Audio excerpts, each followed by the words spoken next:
this is a very under-the-radar type signing. This is kind of your Mo Hurst signing of this year, if you will. Quinton Jefferson is a fascinating player. He looks like he's 80 years old, but he plays like he's in his prime.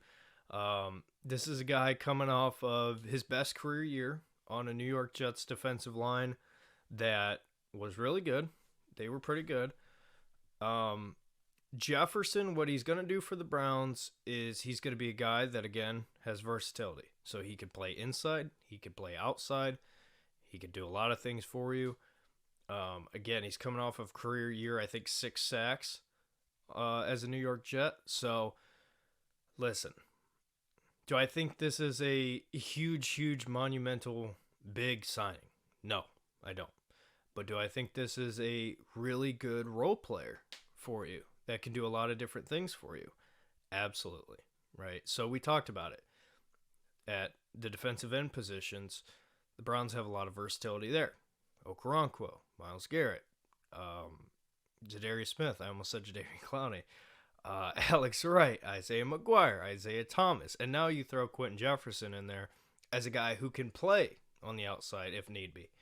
But also, again, where he'll probably play most of his snaps from the interior. So then you have, you mentioned it, with Dalvin Tomlinson, with Siaki Ika getting involved somehow, with Mo Hurst and Shelby Harris coming back. And then you add Quinton Jefferson as a guy who can play that role. So I like the signing. I like what he can do for you. I like that he's coming off of a six sack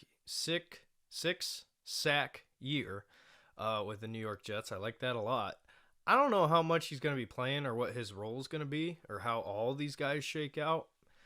Obviously, injuries happen, but it's a fascinating signing. It really is. And we talked about it already. I think the defensive line is set, and that's kind of unfortunate, to be honest with you, because I think the Browns should draft another defensive tackle just to get some more youth in that room outside of Siaki Ika. But listen, you don't have to.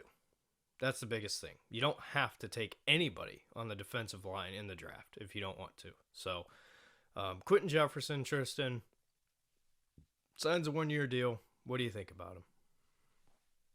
Yeah, I think it's a good rotational option, especially, like I did say, when Mo Hurst got hurt last year, you did notice a bit of a drop off, especially pass rushing wise. And this is a guy that can rush the passer.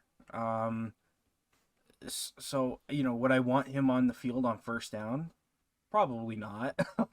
Unless if teams were like, running like a 2-minute drill or, end of the fourth quarter, like had to get major yards, sure, I'd like to see him in those situations.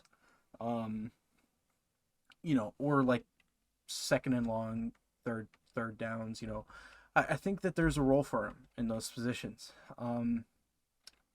Especially when we look at like the dependability of, like Mo Hurst, like can he stay healthy?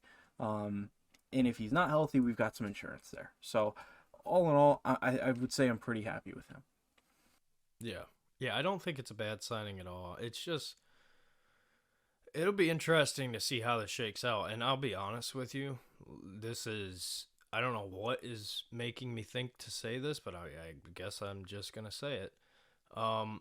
If all works out well and Siaki Ika starts doing something for you, one of these guys could be a trade piece at the trade deadline, to be honest. Like Shelby Harris, Mo Hurst, or Quinton Jefferson, one of these older guys,